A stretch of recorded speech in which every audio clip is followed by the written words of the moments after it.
All right, and we're back. This is episode 163 of the Taproom Podcast, and I'm your host, Mike. Oh man, we're back. And got back from Texas a couple days ago. That was so much fun. I got to record with Will Perry from False Idol last Sunday, and it was such a blast. I had a couple of their West Coast. I tried one of their stouts. I had their Banquet Boy, which is their play on Coors original, the Banquet beer. Man, and it was so good, and it was just a blast. I mean, I couldn't have asked for anything more out of that recording, out of that trip. It was great.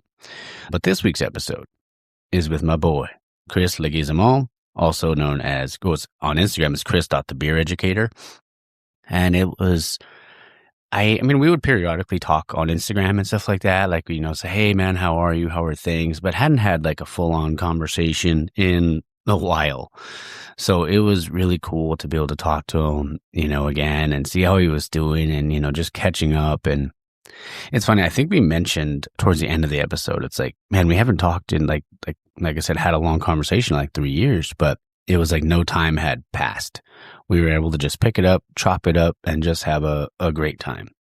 And if you haven't listened to that old episode, I want to say it was like episode 8 or 9, I think, going all the way back. But if you go back and listen to it, Chris was obviously great. I was so green and just so like starting out or getting used to, doing this whole thing. But yeah, go back and check it out if you haven't listened to it. It was a fun time with Chris. Like I said, I was still learning about craft beer and stuff like that, but it was a blast. We talked about so much on this episode. Like, we bounced around to so many different things, but it was so great. And it just went it just flowed. And that's those are the kind of episodes that I strive towards every week. I want it to just be fluid and not feel like an interview, just a couple bros just hanging out, having a drink, or having a beer and talking. And even though we didn't have a beer on this one, we recorded this on a Friday morning, but it was just like I said, it was just so much fun. And I'm not going to give away too much, but we talked about what judging is a Great American Beer Fest and stuff like that. And he's going to be judging soon at another major competition, which you probably already know, but I don't want to give too much away. But just talking about building trust, with your community.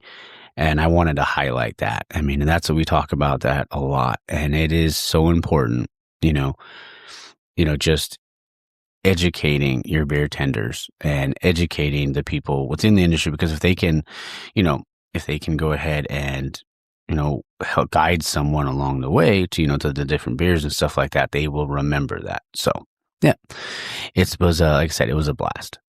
Let's see.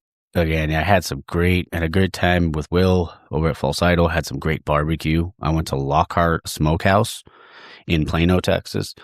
And man, I had their brisket burn ends. I had their jalapeno cheddar sausage, which was great. I love some meat. And then I also got some mac and cheese. And then I got, what else I got their spare ribs. Holy cannolis, Batman. They were delicious. It was, oh yeah, just thinking about it's getting me going. And I got my uncle this shirt. On the front, it says Lockhart Smokehouse. It has their logo. And on the back, it says, I love big racks. So I was like, had to throw that in there. Oh, man. But yeah, it was a blast. I had so much fun. I will be back in Texas starting next Sunday. I will be back out there for another week.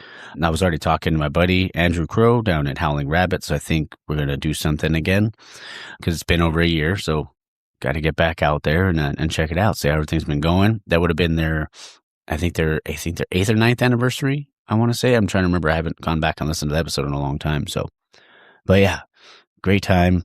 Hockey's in full swing. I think there's 13 games left in the season or 14 games left in the season. So we're ramping up for playoffs. The Dodgers are right around the corner, literally a few days. And I am going to be doing a sale on opening day. You can go to my link in my bio for the website for t-shirts. We've been selling a little bit more lately. But remember, the website is super simple. It's just taproompodcast.dashery.com. That Dashery is DAS as in Sam, HERY.com. So it's taproompodcast.dashery.com. I do have some new ones on there. And my brother Jake is actually working on a logo for me. So might have some other new shirts coming out to just kind of keep things rolling. And then maybe even a new logo for the pod. I don't know. I do love this one, but I could always switch it back if I change my mind later. All right. What else we got? I'm going to level up today. Gonna have going to the golf simulation. He's got some new beers on tap. Everybody else, because they have if you ever want to be a part of a keg kickers, group, why haven't you gone to level up yet? Because he's got the keg kickers. You get a shirt if you kick the keg, but you got to be it has to be after so many pints. So you have to be, you gotta lean into it, dude. You gotta level up, as they say, and then be able to join that, and it's pretty fun, and it's like everybody's chasing kegs over there. So if you ever get a chance, if you haven't been there, get the fuck over there. Get the fuck over there. Just kidding. But yeah. All right. I think we're good. Next week, recording there. I'm actually recording, almost forgot, recording a Brewers Roundtable with Luis, obviously from Level Up, Raul from Solario, and Leo from Steady, and also Kitchen Sink. So we're going to be recording a roundtable with also talking about the beers that they submitted to the the California Craft Brewers Cup. So excited to do that. That'll be fun. Haven't done a roundtable in a while. So that should be a blast. And especially with three great guys like them, it's going to be a great time. All right. Well, I think that is all I got. I hope you guys enjoy the episode. Hope you enjoy the episode with Chris. Don't forget to go follow, Chris. Again, it's chris.thebeereducator on Instagram. He's done so much for the industry, and he's so great at what he does. So get over there, give him a follow, listen to the episode, go back and listen to the old one, because he was still at Pure Project back then. We talk about that a little bit. Now he's in North Carolina. So, all right. And if you've ever thought about starting your own podcast and you're looking and you feel like it's so daunting, oh, can I actually do this? Like, will anyone care? Will anyone listen? I thought the same thing. I really did. Going all the way back to, 3 years ago. I thought, it was like, why am I even doing this? Nobody else wants to do the show anymore. Why am I going to keep it going? But then I realized I loved it. And then I was like, crap, well, how am I going to get this stuff on there? Like, how am I going to distribute? How am I going to get all this stuff figured out? Because I never did any of that before. But Podbean made it super easy. Like, all you really do is you can set up your plan. You can go ahead and upload your file, and it goes directly to all the different things. Apple, Spotify, iHeart, Prime, all of that stuff. And not only do they make that part easy, they also make being able to just look at statistics easy. Just, looking at the analytics, and like they give you, they show you these videos and stuff like that. They have all these different links you can click on, or all these different learning opportunities on how to grow your audience. And plus, even now, I'm looking at where I'm getting downloaded the most outside of the United States. It's currently at Singapore, Canada, Germany, France, Latvia, Spain, the UK, all that sort of stuff. So it's really cool being able to have access and see all that information. So, and if you wanted to, as a plus, you'd be able to get 1 month free by using my link. It's podbean.com/taproompod. Again, that's podbean.com/taproompod. You can check that out. You can support the show at the same time. And honestly, just sometimes I know it's scary. I know it can be daunting. But if you really want something, if you really want to do something you love, and then you feel like this could be something, give it a shot. All right, I'm going to shut up now. I hope you guys enjoy the episode with Chris, and stay tuned for the outro. Cheers. All right, guys, we're back in the tap room, and I have a very special returning guest on the show today. I have Chris Leguizamon. How's it going, brother? What's up, Mike? Nice seeing you. Good to see you, too. Also, is it chris.thebeereducator on Instagram? Yes, it is. There we go. It's been that since 2020. Pretty crazy. There it is. Bro, time flies, brother. It's telling me. It's been almost 3 years since you've been on the show. And so I know so much has happened in your life and stuff like that. And so it's been a couple of years. Tell me, man, what's life been like for you since you left Pure? Absolutely, yeah. I had the honor of being at Pure Project for 6 years. Grew, developed, got the keys to the car, drove that thing. It was my biggest expression of who I was and how I wanted to lead in a craft beer brewery. And then, yeah, I moved to North Carolina. There's this really great fast food restaurant. It's called Cookout. And I'm a huge Okay. advocate. Chris Dot the Beer Educator, but there's Chris Dot the Cookout Expert. And I have 2 million Okay. followers on Instagram. So Shit. no, I'm just kidding. I'm just kidding. Everyone always asks me, they're like, yo, why'd you move from San Diego to Charlotte? I was like, yo, Cookout.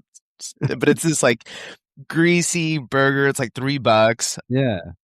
So in 2025, January 2025, the wife and I moved with our dads, drove across the country to Charlotte, North Carolina. Been with 2 different breweries here, did sales, and now this week, while I'm a little tired, I was a tasting room manager for artisanal beverage. It's Artisanal Beverage Ventures, which is Victory Brewing, Southern Tier, 6 Point Brewery, and Bold Rock Cider. Wow, dude, that's awesome. Yeah, so we're back in it. Still in the beer game for sure. Damn right. And then yeah, you totally still got me on the cookout thing. I was like, holy shit. And I was like, dude, because I've heard of cookout. I've never been though. Yo, you know Cookout Dog? Yeah. I've seen it on my sister lived in Fayetteville. Or they call it like Vietnam, I think now, but it used to be Yeah, that's where Fayetteville. J. Cole's from. Oh, is it? Okay. I didn't know that. J. Cole's from Yeah. Fayetteville.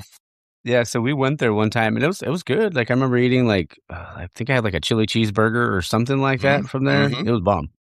You could get like hush puppies, burger, and I think like chicken strips for like $6. You get there's like 40 Yeah. different milkshakes and like everyone's loyal to their own flavors. But Cookout, go. It's open till like 3 in the morning. Okay. Love it. It's Yeah, it's you totally it's got our me. version of like the like a taco spot like in San Mhm. Diego or in LA. You're like, yo, I got this taco food truck. Like they're bomb. Cookout is what we got.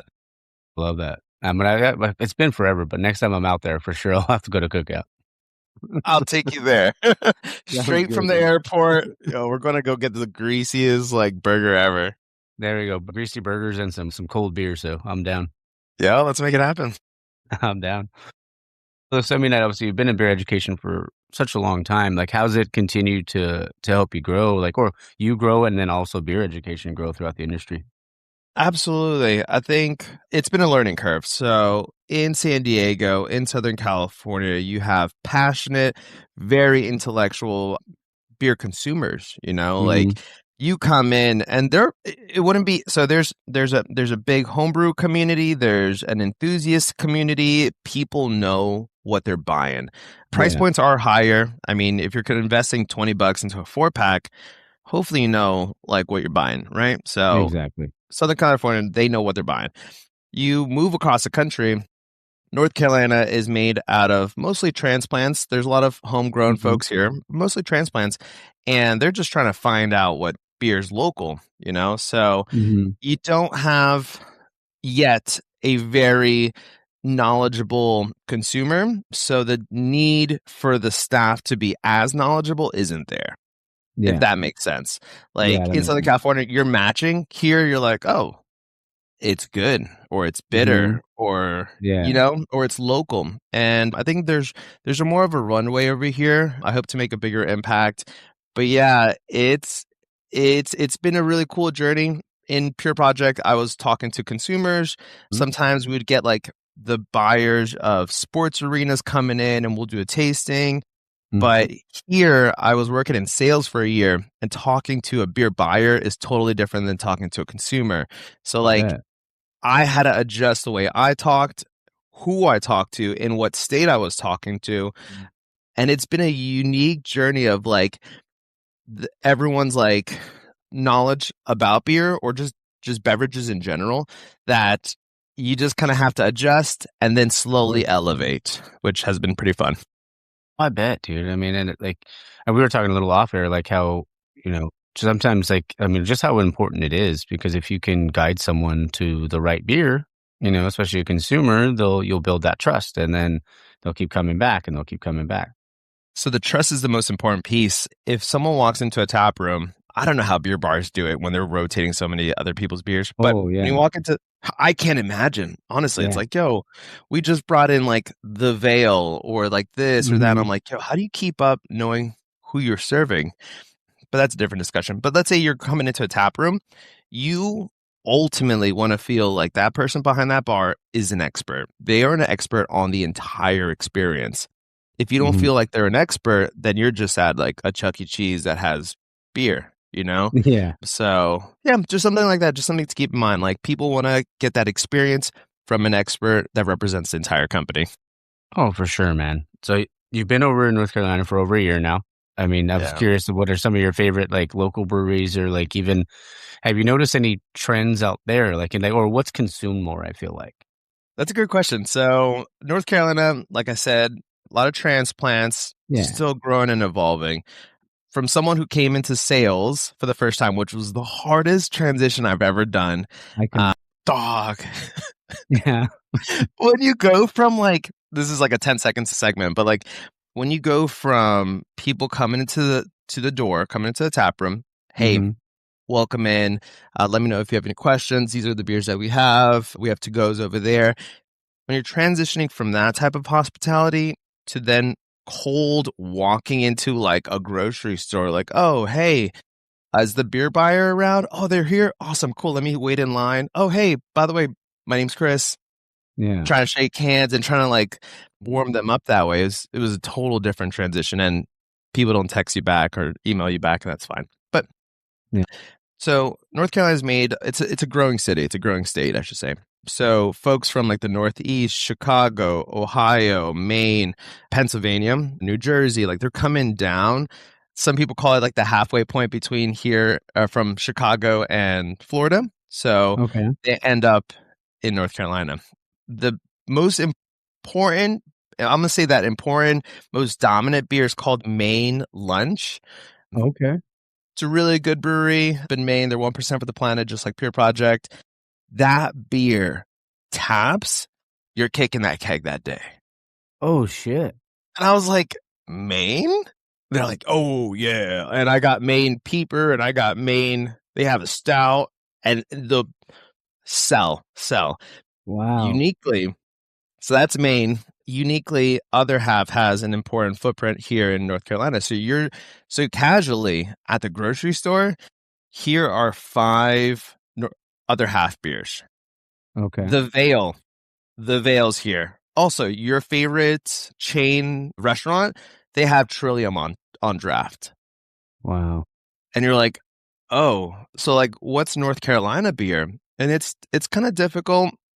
On the western side, you have the big dogs, which is New Belgium and Sierra Nevada, and then just leading the charge, like instant sellout. Yep, Okay. I'm buying that. Is Burial? They're out of Asheville. Mm, They're an incredible company. They've created an incredible space here in North Carolina. They're doing collabs with like Fidens. They're doing collabs with Other Half, with some really incredible names, both big and within North Carolina.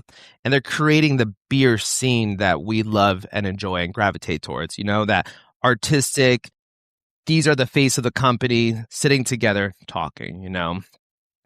And so they're doing some incredible stuff. Font Flora, which I worked for last year, they're using all North Carolina ingredients, the I fruits love that it. are in season, North Carolina grains, well water as well.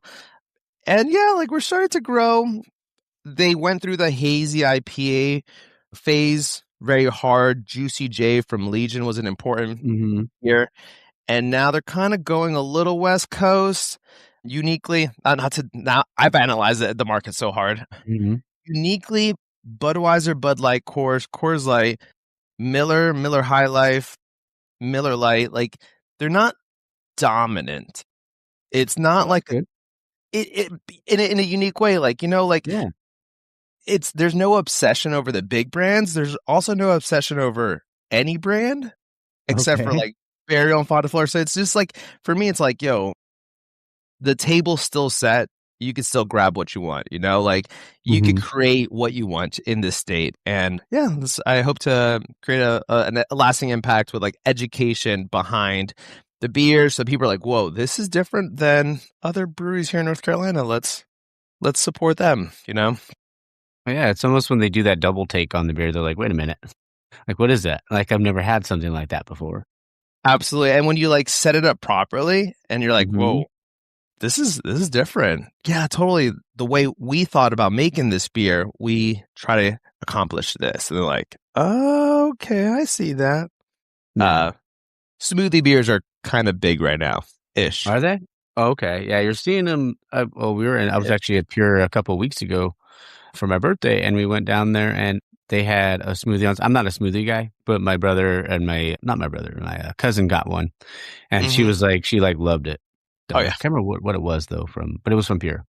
It's probably some organic fruit that you're just like, yo, this is Yeah. delicious. Yeah. They're so good. How you enjoy your time in the Balboa Park location? Oh yeah, dude, it's always a good time. Now we hit like 5 breweries, so we went to Pure. We go to Bay City because the rooftop, and then Beautiful spot. oh yeah, and then where else? It was Virgin at the Arbor location, uh, Mm-hmm. Mm-hmm. North Park off of University, I think, and then what was the last? Oh, Society in Old Town. Oh, hell yeah. That one is kind of like a hidden gem. I actually Mm-hmm. recommend my buddies. He was like, "Oh, Chris, like I want to do an event." I was like, "Society has like an extra room."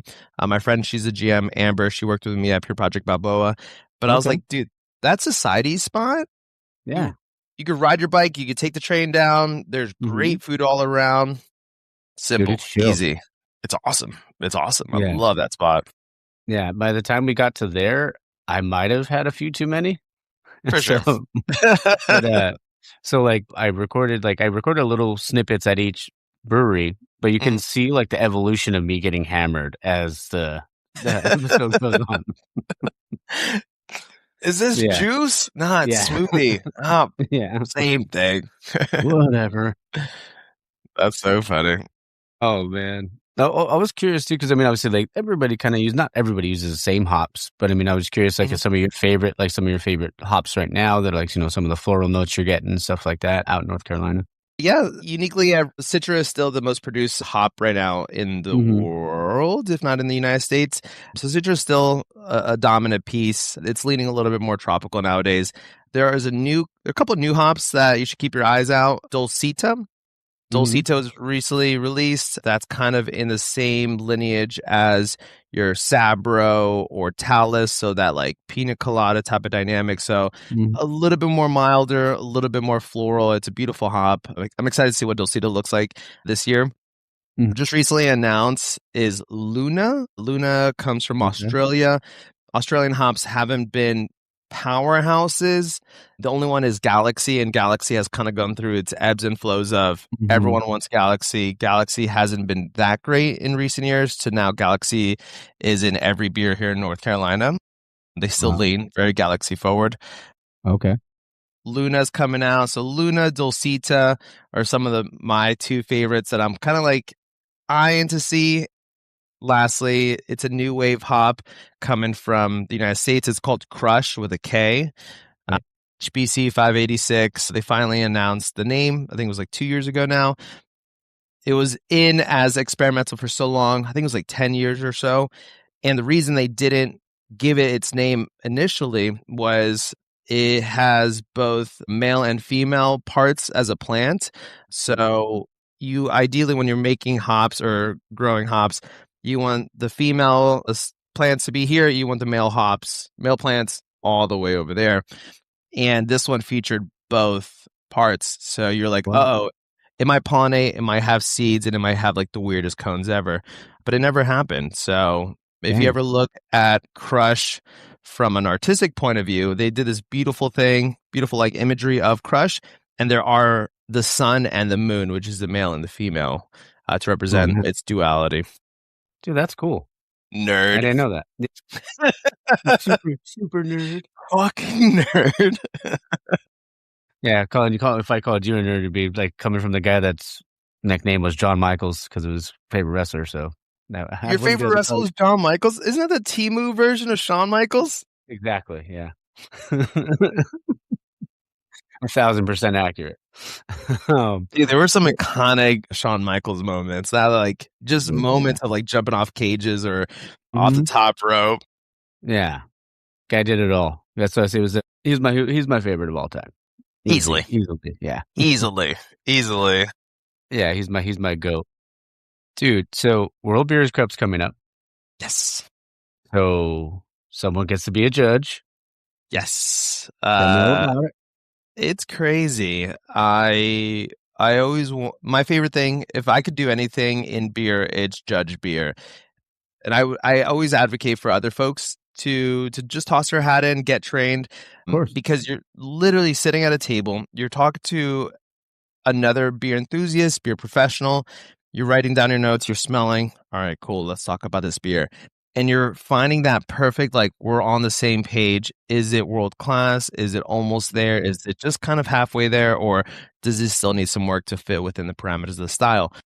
That's all I wanted to do. All I wanted to do was judge beer. And I went from homebrew to Hmm. eventually the Great American Beer Festival. And after judging the Great American Beer Festival for 4 to 5 years, you then get that call up to the major leagues and you're like, hey, There you go. World Beer Cup's coming up. 200 judges from all around the world. 50% of them come from outside the country. We're offering you the opportunity to judge World Beer Cup. So it's exciting. It's crazy.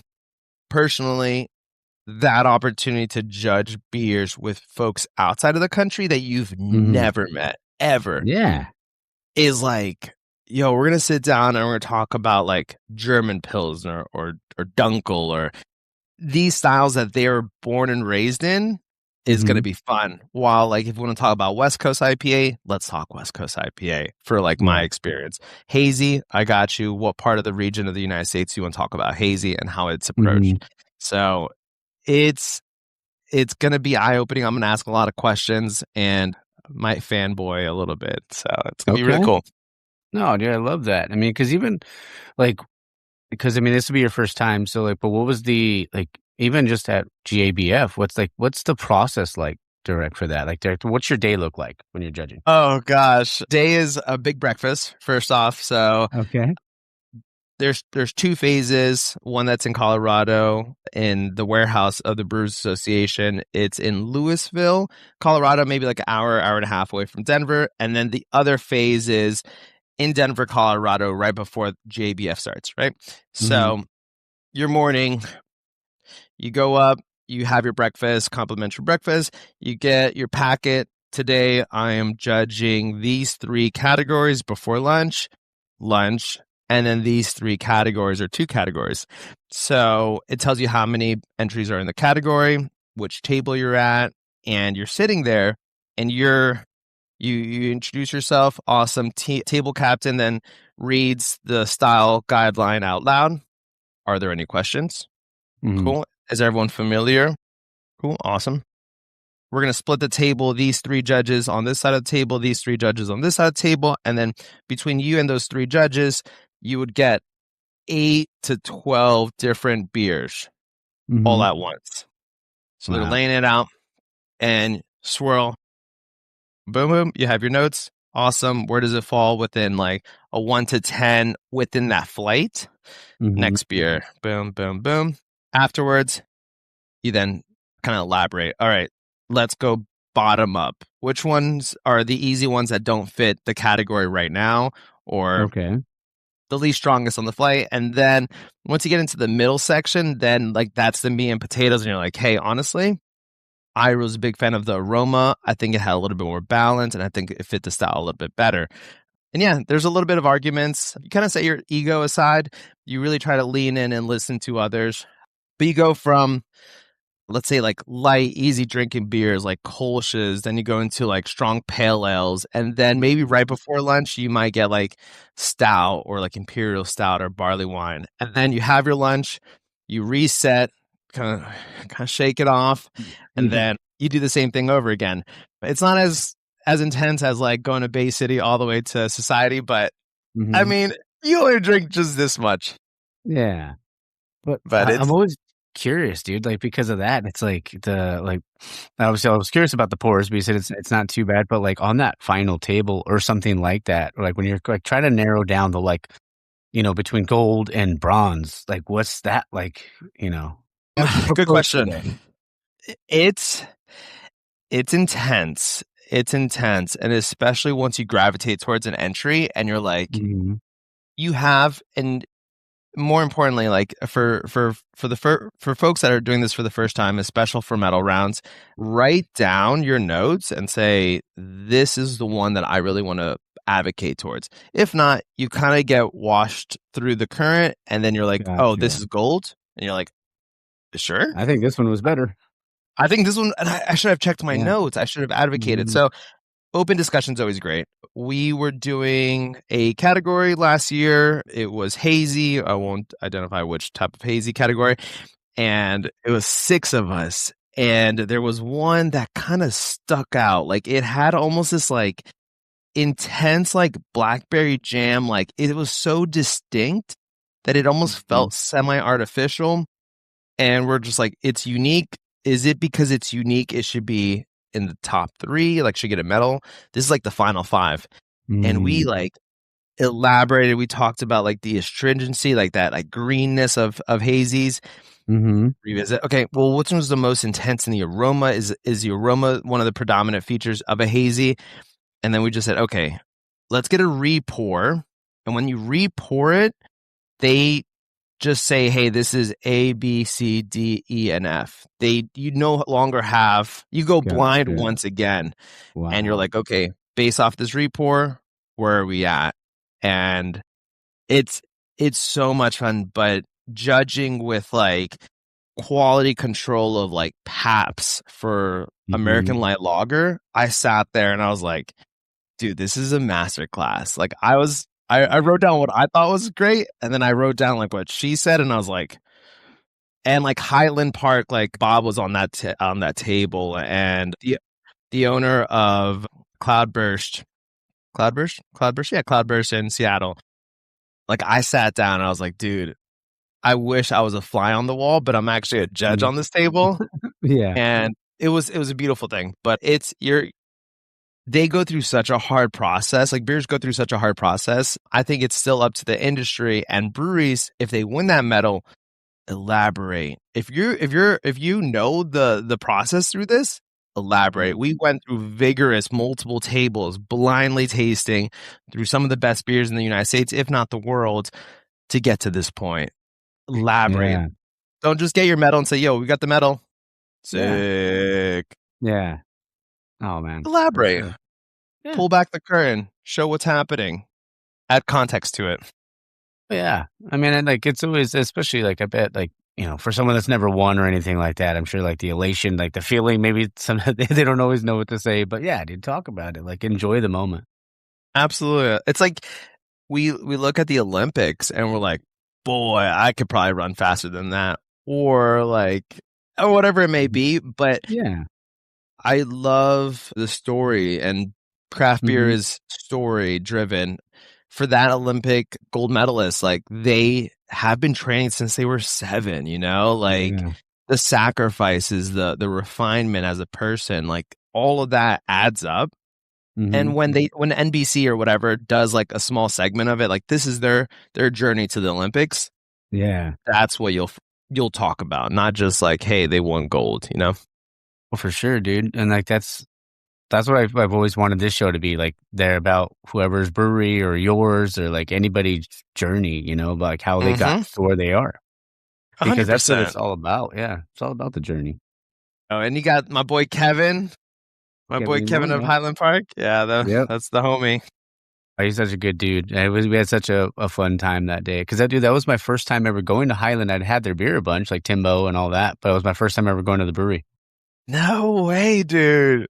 Yeah. How special. Dude, yeah, it was cool. And it was like, I think, because my buddy was like, how was that the first time you ever went? Like, you have a beer podcast. I was like, dude, like, I would avoid LA as much as I could because it was just, or at least downtown. Because like growing up, you're just like traffic, dude. Like, I don't want to deal with that. And parking sucks. It always sucks. But like, I was just, dude, it's rough. Yeah, it's rough. I had to park in like a public parking structure. It's neither here nor there. But like going there, I'm a lot more comfortable going there now because my buddy's like, hey, we'll go and park here, or you can park over here, or do that. Like before I go, because I have a buddy. Shout out to LA_Brew Life. He's always hooking me up or telling me where to go and all the different places. So in LA, dude, you got to go there when Dodgers are playing. I think it's like Okay. $20 pitchers of their like American lager that has like the Dodgers logo on it, but Oh, okay. everyone rocks the Dodgers gear. It's an incredible moment. And then of course you have your TJ Dogs up front. Mm-hmm. It's a good time. And Homage is on the same street, Oh so yeah, you just can hit up up the Homage block. and Highland. Have you popped into Homage and chatted with Matt? I haven't though. I've talked to Andrea from Homage, and I've been meaning to talk to Nikki as well, or Heck Tina. yeah. Yeah, so that's the plan soon. I'm trying to put together like a roundtables because I've done one in OC. I want to do one in LA, and then I also want to do one in the IE. Get like some breweries out there. So yeah, when are Oh, you make it coming happen. back out here, brother? I'm gonna go incognito, and we have a couple weddings, so Okay. we're gonna go back. I didn't go back all of 2025, so I'm excited to see like. Have you ever moved out of your like hometown or like your home area? No, not really. No. So when you move out, you're experiencing all these new like lasting memories. Mhm. But then when you visit back your hometown, it feels like all of those new memories was a dream. Like when I Yeah. first moved from Pennsylvania to San Diego and then I went back to Pennsylvania just to see the family, I was like, did I actually move? Like Mm-hmm. this is the most comfortable. This is my comfort zone. This is my cadence, and I'm excited to see how it feels to be back in San Diego, back in home turf Okay. after a year. So we should be Nice. we'll pop in. If you're in San Diego, we'll have to link up. But if you're in North Yeah. Carolina, dude, let me show Oh you man. around. Dude, and that's kind of the plan for this year because I have been having to travel a lot for work, so I've been racking up air miles. So I'm like Hmm. trying to plan trips to go to different places. So I'll be in Colorado in next month to go visit my niece. I'm trying. Do you know anyone at Bierstadt? I know, yes, Philip. He Okay. is the creator of Amalgam. Okay.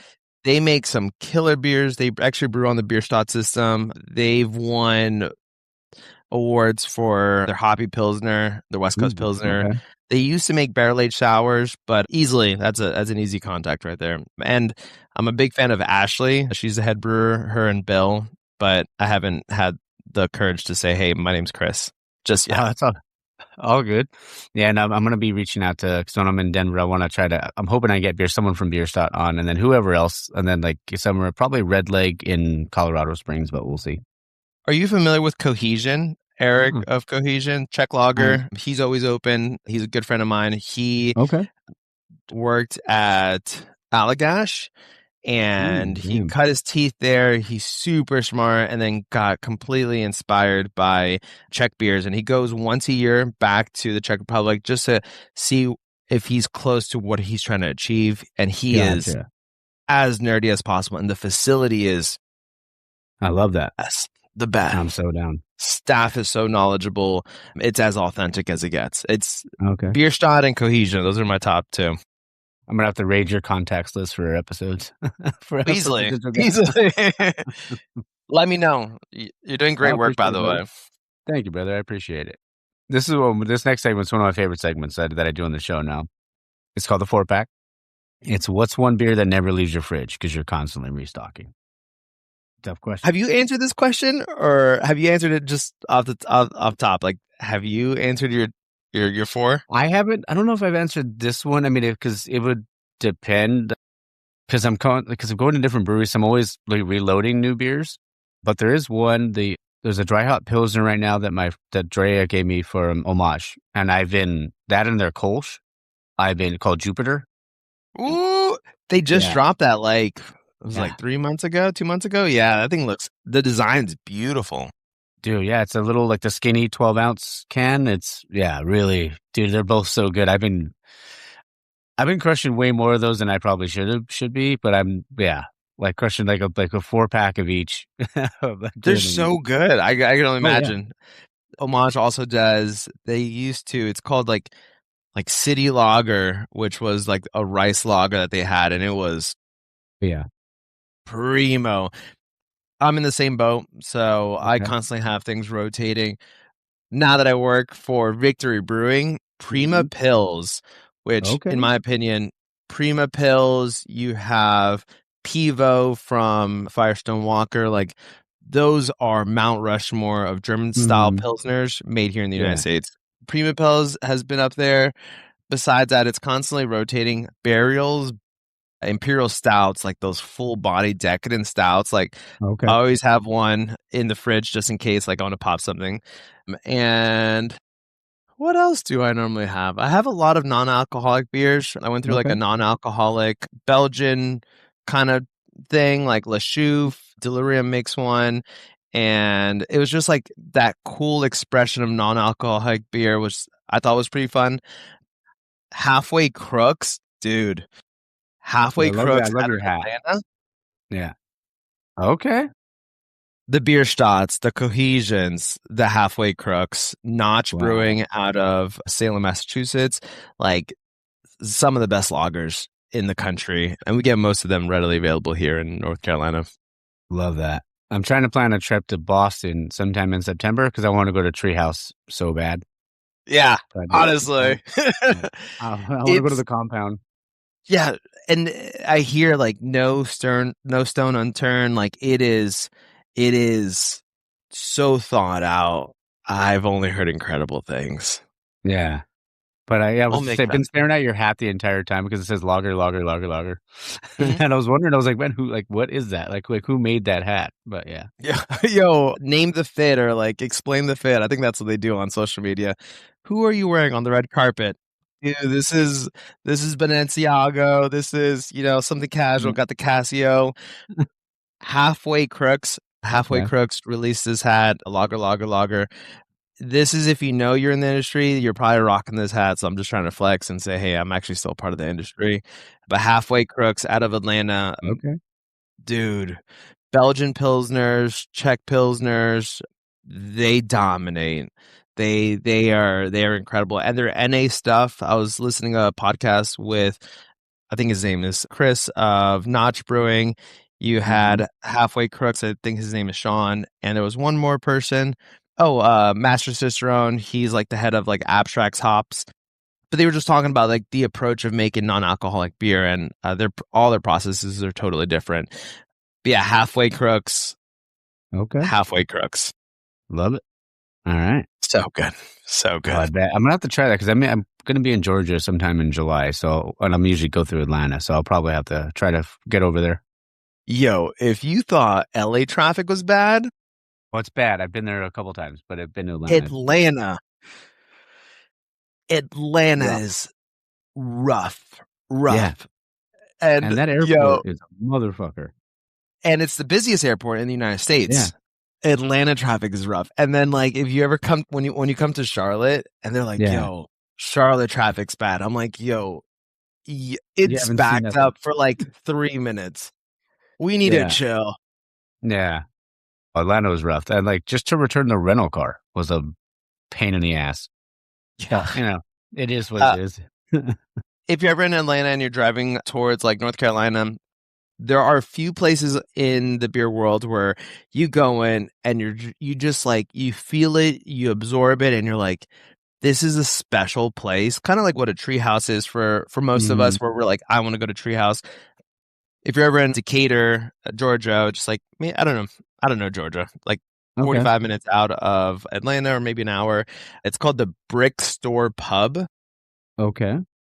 Write that one down. The Brick Store Pub. You walk in, there is a Belgian bar up there. There is a cask bar. Down below, there are like specialty bottles. You feel it. Like you walk in and it gives you goosebumps. Wow. And you're like, we're in a special place.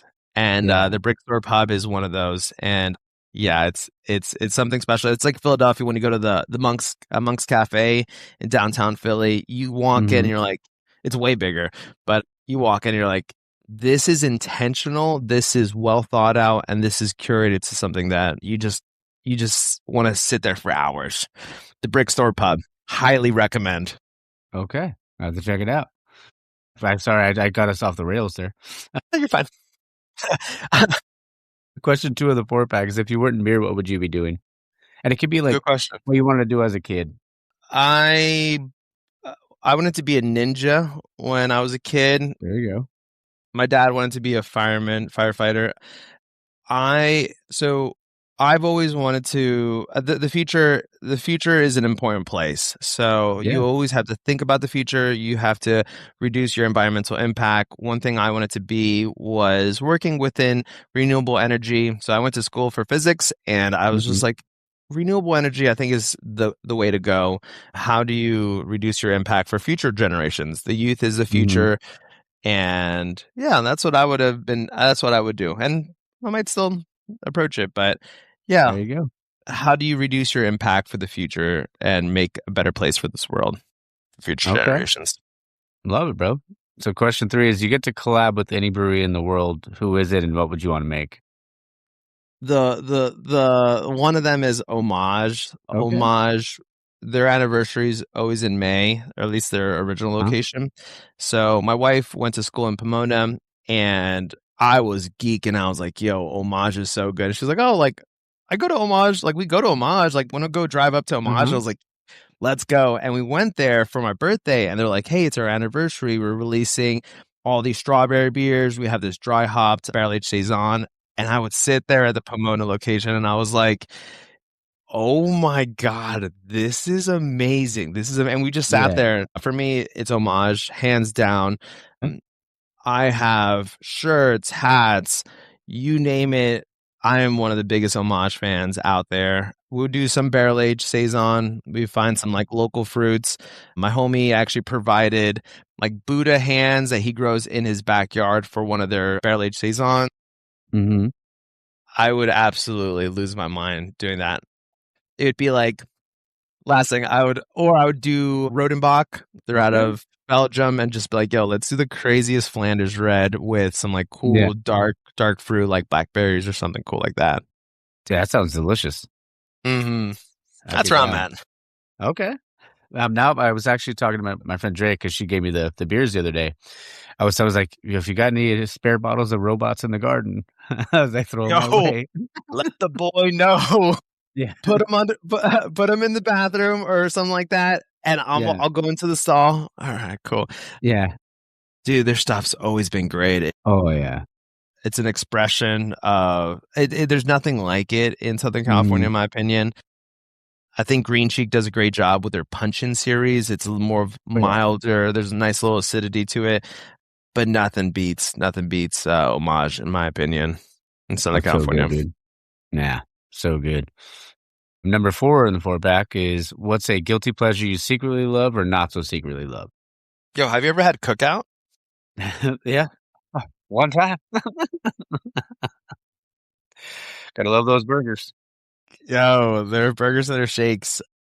Guilty pleasure for me in San Diego is always In-N-Out. Like, if I was having the best day ever, it was In-N-Out. Here, there, I'm gonna give a quick little shout out. Weekly, I will say to my wife, Abe, she's laughing over there. She's in front of me. She already knows what it is. Yeah. So weekly, I'm like, babe, yo, you want to go to a pizza, baby?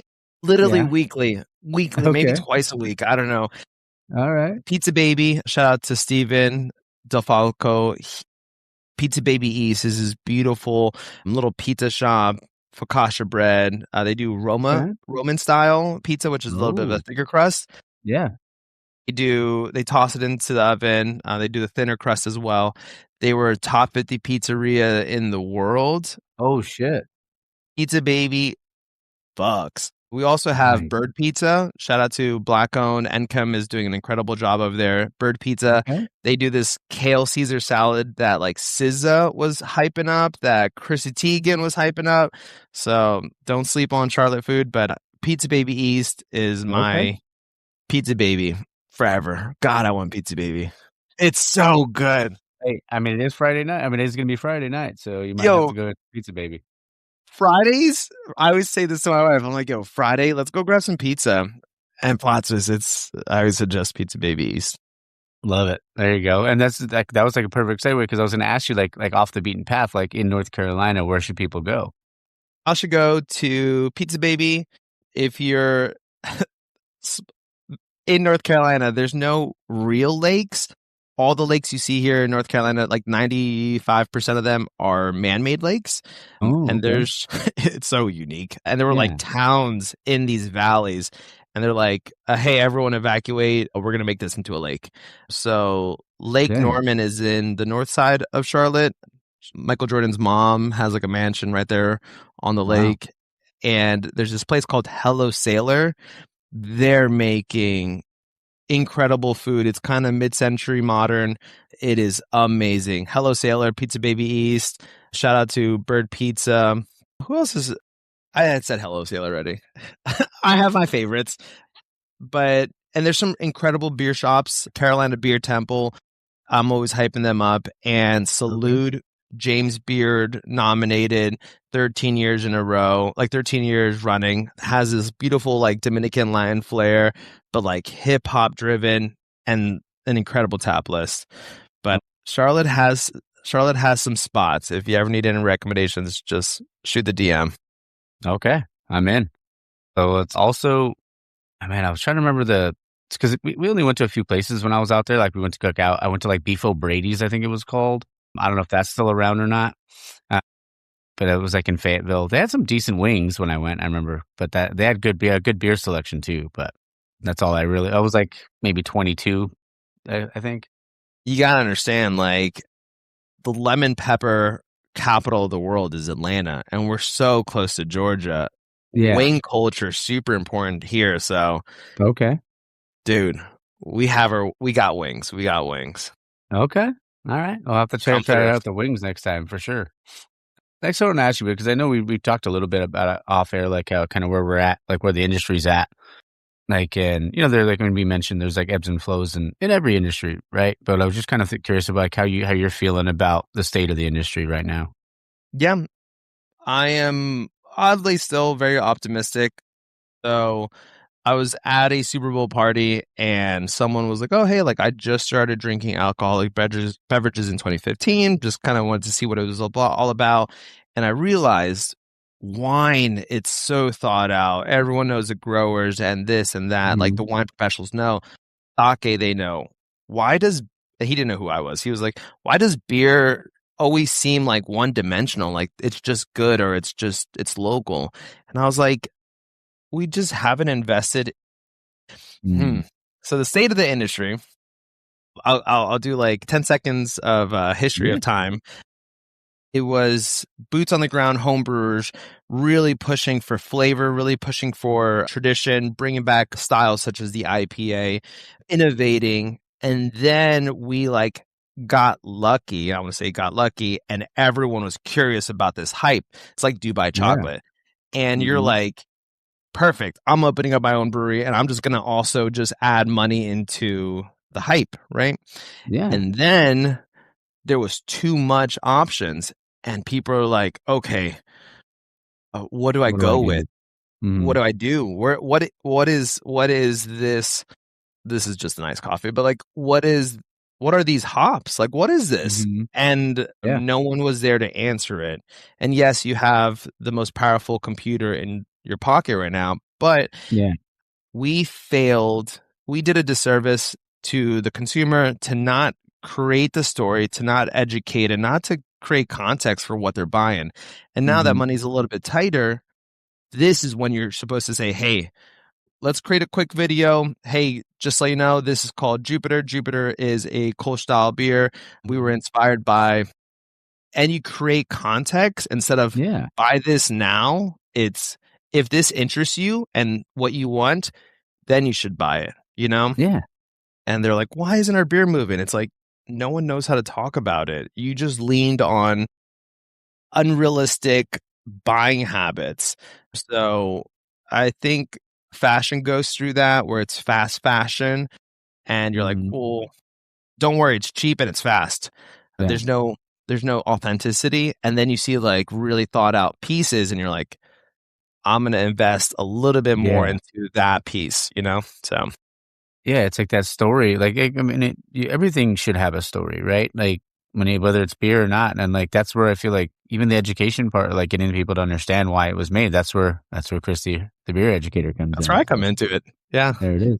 We're seeing that in kitchens as well, like the restaurant industry. Like you see a lot more kitchens facing, like the chefs facing social media. Like, hey, I would love to tell you about our new spring menu.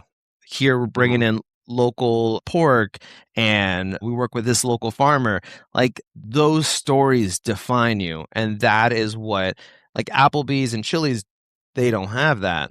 You have McDonald's and the CEO is like taking the smallest bite. Like they don't have that. And that is what separates you apart. What separates Budweiser from Virgin?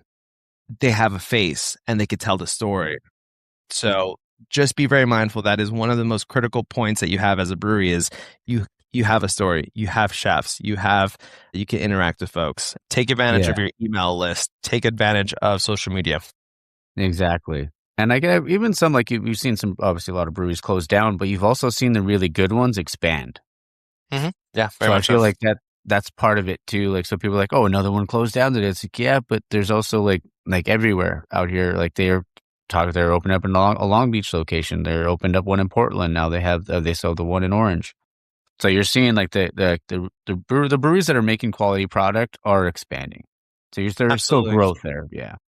And you can see the strategy behind things, like you're doing collaborations with important players within the game and it's bringing in their fans, introducing your fans to them. And it's a beautiful ebb and flow. Dude, everywhere, pause, fucking crushes. Give them all their flowers. Mm-hmm. Absolutely. 1,000%. Dude, everywhere is so good. You also... good. You don't know how good you have it until you leave California and you're like, yeah, this West Coast Pilsner is cool and all, but this is not it, my guy. We're spoiled out here. So it's just, even like Highland Park, dude, I want to stop by there because I'm going to drive up to my sister's later today, but I kind of want to stop because I was like, they just released, was it last week, the Russian River collab?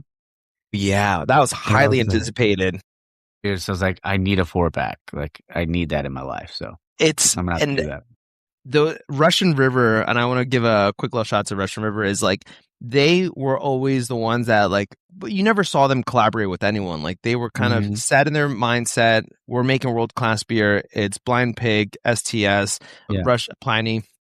They were in their bag. And then recently you're like, hey, they were just at Firestone Walker and they were on a panel with Kelsey McNair of North Park Beer Co. And you're like, okay, now we're talking. And yes, they always like gave feedback to other brewers, but they never collaborated. And then North Park Beer Co. and Russian River, or now Highland Park and Russian River. And you're like, you could see that evolution. It's a beautiful thing. It's a beautiful thing for both brands. So hell yeah, brother. I love it. Wow, that's awesome. So good. So freaking good. And speaking of good beer, this next one's called situational beers. Which one do you feel is best? So there's pool beer, shower beer, golf course beer, concert beer, or airport beer. Ooh, good question.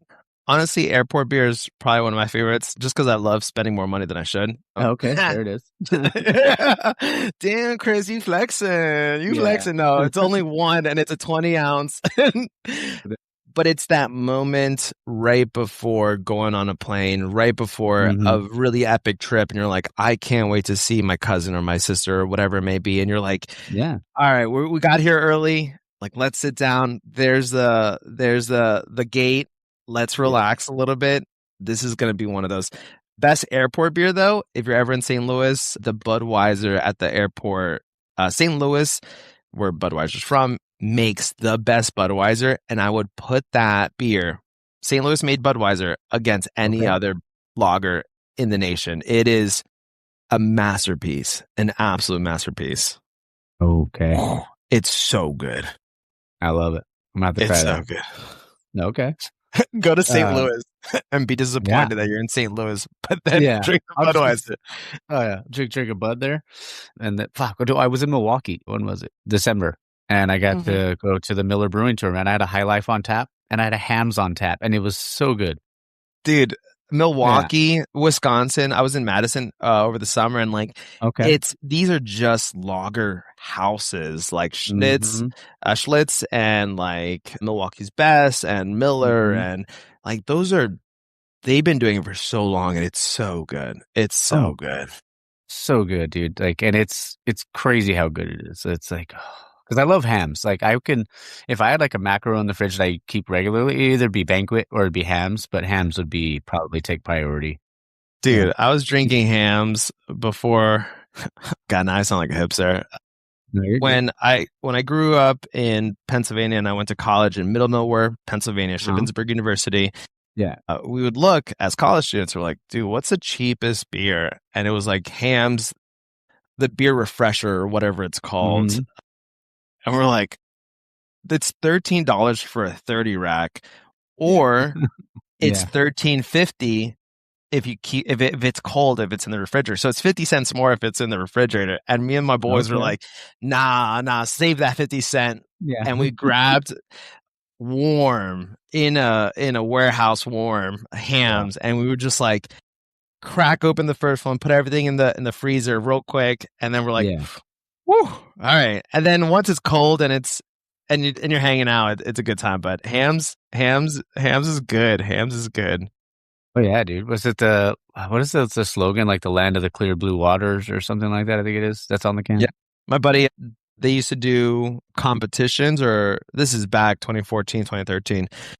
2013, 2012, but they would do these like photo competitions for like mirrors and memorabilia of hams. And my buddy won a big, beautiful mirror that's like hams, land of blue skies and clear waters or whatever it is, because he was the hamburglar. And he Oh, that's dressed up awesome. like a hamburger. Yeah, from McDonald's. It was fun. That's sick. Speaking of like fast food, do you have like out in North Carolina, have you found like your hangover cure food if you have one? Ooh, good question. Cookout. This podcast, the Taproom podcast, is sponsored Yeah. by. They're really good. One thing I've always like growing up in Pennsylvania and so close to New York, there's a big Chinese food. That's what you eat. Like you always Okay. eat Chinese food after a night of drinking. So I always tear up some Chinese food. San Diego doesn't have that much great Mhm. Chinese food. I'll say that out Yeah. loud. But Chinese food, there's this place maybe like 7 minutes away. It's called Lanzhou Noodles. And you just see Okay. this older gentleman just like hand pulling noodles. Just going to town. Boy. Okay. Yeah, Chinese food and cookout. All right. What's the like so with the noodles and stuff, like what's your like protein that you get for like from Chinese food? Good question. I'm always a fan of the pork, especially if it's nice and crispy. Okay. They do a really great orange chicken, and it has like the orange slices in it. It's super Mhm. bomb. Dude, Chinese food, anything, honestly, like baos and you name it, it's bomb as fuck. There's Love an it. incredible chain of Shanghai style Chinese food. It's called Tasty Noodle House. There's some in like Costa Mesa. I think there's one in Anaheim. There's one in like North County, San Diego. Tasty Noodle House. All right. Sit down. Boy, Give it a shot. that is incredible. That is incredible. And it's affordable too. Okay. I'm gonna have to try that out. So we've done the 4-pack. Now it's time for the 6-pack. Jesus. So, these are rapid. Yo. All right, hit it. Lager or IPA? We'll go with lager. Okay. Hazy or West Coast? Hazy for sure. Okay. Music or sports at a brewery? I really like sports. Even though music at breweries is pretty cool. Okay. Favorite brewery right now in North Carolina? It's Burial forever. Okay. All right. This one might have answered already. Favorite drunk food? Ooh, Bojangles. Okay. That's a Charlotte thing. The bomb biscuit too. Yo, very bomb. They're so good. I've had them when I was out there. I was like, what the fuck is Bojangles? I tried it. It was delicious. Yeah, Bojangles is super bomb. And it's originally from Charlotte, North Carolina.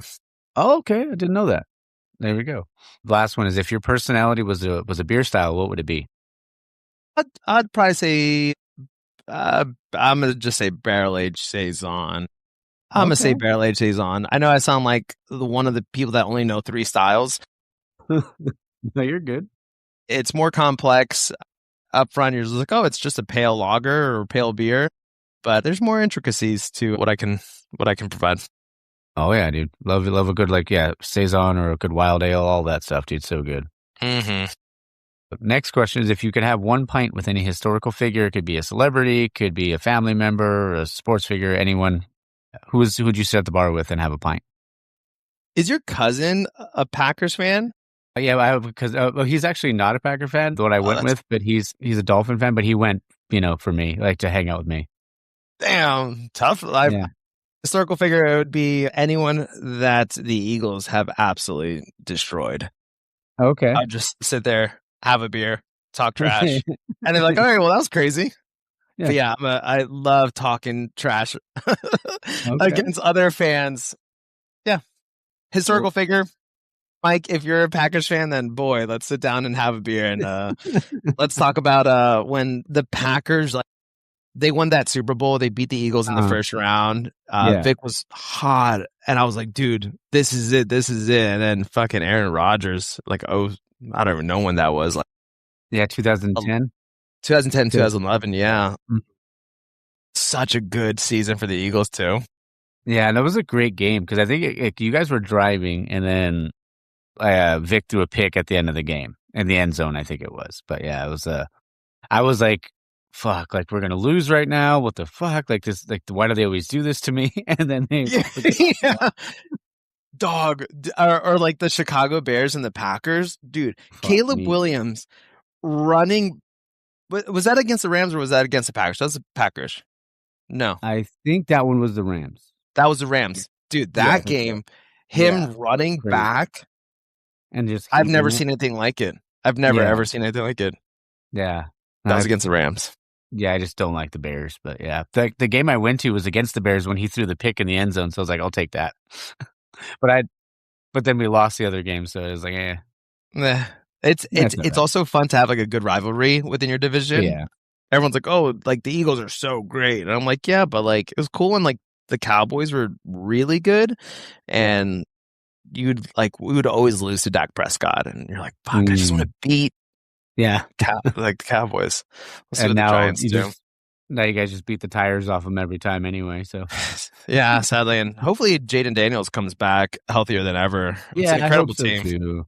Yeah, I mean, like when he was healthy, like you saw what he was. It was crazy. They could have been like crazy. It was like cinema. It was awesome.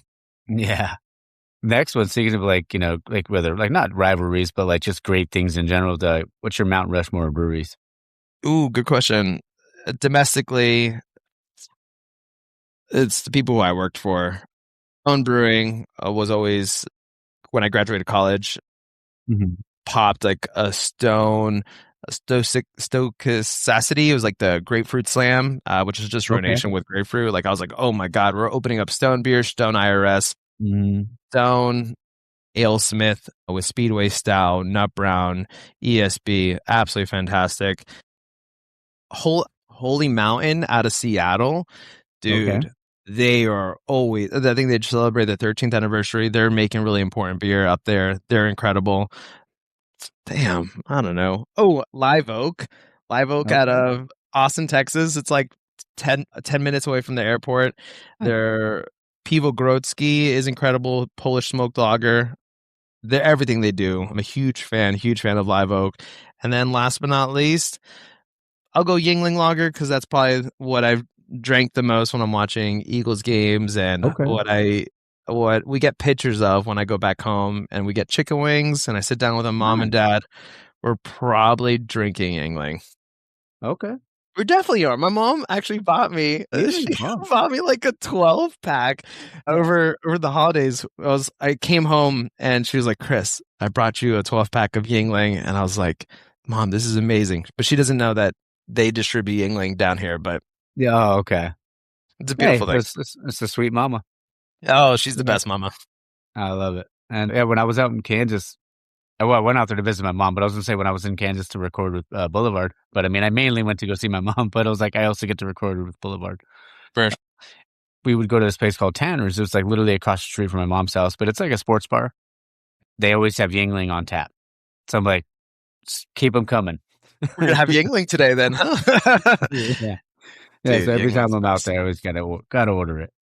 Oh, that's awesome. Dude, Kansas, Boulevard. Tank 7 in all of its glory. Dude, it was wild, man. That facility was... I couldn't believe it, dude. I couldn't believe how big that place was. It was wild. And that wasn't like... Even have their off-site barrel age stuff. I'm like, where the like how do you like store all this stuff? But it's like runs like a well-oiled machine, man. It's crazy. That's Duval money right there. Yeah. Duval, Firestone Walker Boulevard, and was it out of Cooperstown, New York? Oh, my gang. But yeah, Mm. yeah, a There's lot of so many money there. places oh, for sure, dude. There's so many places I want to go. So like I'm gonna have to get all the recs from you. There's a really good lager producer out of Kansas too. Okay. I'll message you later. I judged beers with him recently. Oh, sweet. Okay, I'm in. Just a couple more questions. Yeah. Well, second to last one is if you could bring something back from when you were a kid that's not around anymore, what would it be? Oh, I grew up in the 90s, so that's like the peak of like selling things to kids. Like growing up with like, Mom, we need the green mustard or green ketchup. Heinz did this Mhm. green ketchup and purple Yeah, ketchup. I remember. And I remember like being in the kitchen and I put it on like something on potatoes or something. And my Yeah. mom who bought it for me was like, Chris, where have we come in life? Like, Yeah. this is not right. And I was like, it's amazing. I'm like, your teeth are green and you made me the happiest person ever. Let's bring back green ketchup and Fun Dip. I don't know if it's gone, but Yeah. Fun Dip was always a good time. You just like sit there and just Fun Dip. Jawbreakers were always great. I can only imagine, rest in peace. Like there was probably so many choking hazards with Yeah. Jawbreakers. Like, Oh, I bet. Like, and I was never a fan of like Jawbreakers. I was like I don't get that part of it, but the Fun Dip was or like dude, I Fun mean I Dip was think I the know shit. Big League Chew, but I think they still make that. Somewhere it's on some shelf, like right before Yeah. checkout. You just like blowing the dust off of your. Oh, this is the hologram version. This is like the 1998 version. Yeah. That I loved Ecto Cooler. I think I think they brought that back, but there was a couple breweries that we went to in Milwaukee that had like an Ecto Cooler style like seltzer. And I No was like, way. this is fucking good. Like it tasted exactly like it. Like I went literally right back to being a child and being like, holy crap. Dude, And it was if like Zima 11%. could come back, Ecto Cooler There you can come go. back. Yeah, why not? I can't believe Zima's fucking back. That's wild. Yeah, that was a crazy time in history. And then like Clear Pepsi and Mm-hmm. yeah, like that was some of the more creative times in like consumer buying. So Yeah. The ingenuity. the ingenuity. Yeah. Did we need the purple ketchup? No. Yeah. Probably not. But did we make it? Fuck yeah, we did. Did you like your Kraft mac and cheese that was blue? I sure did. Oh yeah. It was like the Ninja Turtle mac and cheese, the ones with like the little shapes or whatever. It's like, come Yeah. on, Mom, I need that. Like it's I like need that, Ma. I am gonna freak out or I forget what they just crash out. I'm gonna crash out in this fucking discount grocery store if you don't. But yeah. If you don't buy me my fucking Surge soda, I'm gonna be pissed. Ma, look at I got the Love it. shakes. I need that. Yeah. I need it. It's my crack. I'll attack you like a spider monkey. I'm Oh yeah. losing my Oh mind. man. Oh boy. That's what I So would bring good. back. Those moments. Yeah, dude. It was so fun. Like like everything from being a kid, like playing video games with your buddies or ordering a pizza, not having to, just being able to enjoy life and not have to to worry about shit. That'd be nice. Dude, pizza and video games like back in the day, like Domino's, like, oh, we ordered it's a Friday night, Domino's. You put in you like clean your PlayStation disc, toss Mhm. it on, and it makes like a specific noise, Yep. PlayStation 1. You're like, Yeah. yo, tonight's gonna be like a legendary night. Like Yeah. It's going down tonight. it's going down tonight. I got the coolers in the fridge. Yo, Exactly. Love it. all Oh the good man. times. But it was the best, dude. And I feel like, that I wish that kids these days still had that. I mean, I guess in some ways they do, but it's, I wish they kind of could have had that part where they could play outside and then come inside, play video games, have their thing with their buddies. And yeah. I think the tough part is like, and this is just go back to like where consumers were. It was very like direct. It was like Kraft mac and cheese or Heinz ketchup, and it was like these like Mhm. pretty thought out. This is what we want to push for kids. And now with like social media and with all these different platforms, it's everything all at once, all the time, and you can't like establish this was that like purple ketchup moment. Mhm. There's just too much. There's just too much, you Yeah, know? for sure. And yeah, like try to have kids go out and play and have fun. And I think we just got to help regulate that, like balance Yeah, out digital era and the normal era. But yeah. And breweries are kid friendly, you know? breweries are kid friendly. They're super kid friendly. I now working in like hospitality again. I'm like, would you like a high chair? Would you like a booster seat? Oh, Yeah, thank you for bringing your kid here. Here's Prima Pills, which there it's you so go. good. Here's the Prima Pills, and do they want crayons? I got you on the crayons. Yeah, I got you. This I'll is have gonna to be a try core Prima memory for Pills. them. Yeah, I have to try. I've never had that before. Dude, Prima Pills is special. Okay. Prima Pills is special. It's really special. I growing up in Pennsylvania, like we would go to Downingtown, Pennsylvania. That's where Mhm. they started 30 years ago, and Prima Pills, bone dry. It's like rain, but less fruity and just drier and more bitter. Ooh, It's so good. I It's so good. It's so dude, the good. drier the better for me, bro. The drier the better, honestly. It's so good. Oh man, it's been a blast though, bro. This has been so fun. Oh, this has been a lot of fun. I really didn't. I've always wanted to ask you about the Mike and Jonathan correlation. I was Mhm. like, dude, Jonathan Mike doesn't sound like a good Yeah, flowing name. There's no way. yeah. Like, what were his mom and dad thinking? Yeah. Shout out to parents for coming up with like that first to middle name like transition, like, Yeah, it's gotta or sound you good. could just copy and paste and be like, yo, Juan Carlos, man, Juan Yeah, David, you're back. yeah. Oh, that's my middle name is Charles. Is it? Yeah, so Jonathan Charles Campa. Yeah, Damn, Jonathan Charles. yeah. You never went by Charlie. No, that was my grandpa's name. So my grandpa's name was Charles. So we called him. Well, we called him Pappy, but Chuck. Like people always called him Chuck. I love Charles. I think that's such a cool name. Yeah, Yeah. Chuck, Charlie. Mm-hmm. For sure, man. Yo, Last one this I is a got for pleasure. you. Oh yeah, Oh, it's been a blast, dude. Yeah, last one I got for you though is if you had to describe yourself in one word, what would it be? honestly, Cooking. it's the dude. Now, Yeah. honestly, it's curious is probably my biggest thing. Like, I am Hmm. constantly curious whether it's coffee, beer. Right now, I really want to get into like mechanics. Like, I really want to know like how Okay. you could fix your own car because Yeah. this is again 10 seconds like ran is like Yeah, dude. we've come so far in civilization and society, but we want everything to be so Hmm. convenient that you don't know how it actually works. We Yeah. want to DoorDash food and like we want like all these like pre-made things, but we don't know how things work. Yeah. So that's super important to me. Like I'm just constantly curious of how does the stock market work? Like, what do you Mhm. invest in? Like, I will sit down and just think like, how do I fix up this retro bike? And I'll buy books on fixing up bikes and stuff. Yeah. And curious, just always be curious. If you're not curious of how the world works, like, you'll never understand how beautiful it is. Oh, for sure, dude. I 100% agree with that. Like I've slowly been teaching myself, like little by little, when I have time, just how to like fix watches Is that or even how to. crazy? Yeah, it's wild. Like all the different pins and stuff like that go into it. Like I've been watching a YouTube, like I'll watch YouTube videos and like I have like a couple like old watches, like one of my grandpa's doesn't work. So I'm like, it'd be cool to be able to fix it myself, but like even just unscrew everything and put it back together from like the ground up. And there's a watch company that actually, I can't remember what they're called or what the brand name is, but they'll send you a unassembled watch and No. they'll give you the instructions on how to put it all together. That's also a 90s 80s thing of like Yeah. build your own thing and Yeah. you create it. That is, and like if you ever look into like watches and you're like, oh, this Mhm. is, and I went through like a small phase of like, this is like, there's like three different types of watches Mhm.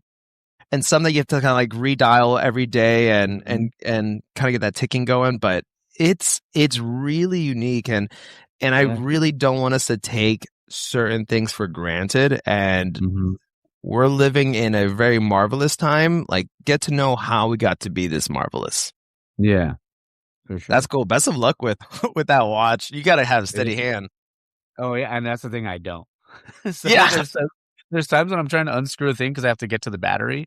So I'm unscrewing the little thing and I'm like, that's why I get like the magnetized screwdrivers, like for the stuff. So they do, because if not, the screws are so small. If it falls in the carpet, it's gone forever. Dude, you just gotta like cut out coffee and the Surge energy drinks, and I think you'll be set, my dude. Oh man, this has been so much fucking fun, man. I'm glad we got to do this. Oh yeah, brother. Hope to see you soon. Like I said, if Yeah. you're ever in Charlotte, let me know. I'll be in Southern California soon later, and we'll make some cool things happen. And I'll connect you with anyone who you want to. Sweet. Always a big advocate of what you do. So keep it going, brother.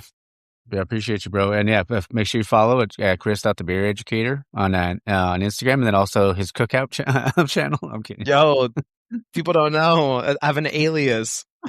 2 million followers. I love it. Dude. Oh man. Oh, we can stick around. We'll chat for a bit. But everybody, again, yeah, follow at Chris.thebeereducator on Instagram. And any final words there, brother? No, I think we covered a lot. Be super curious.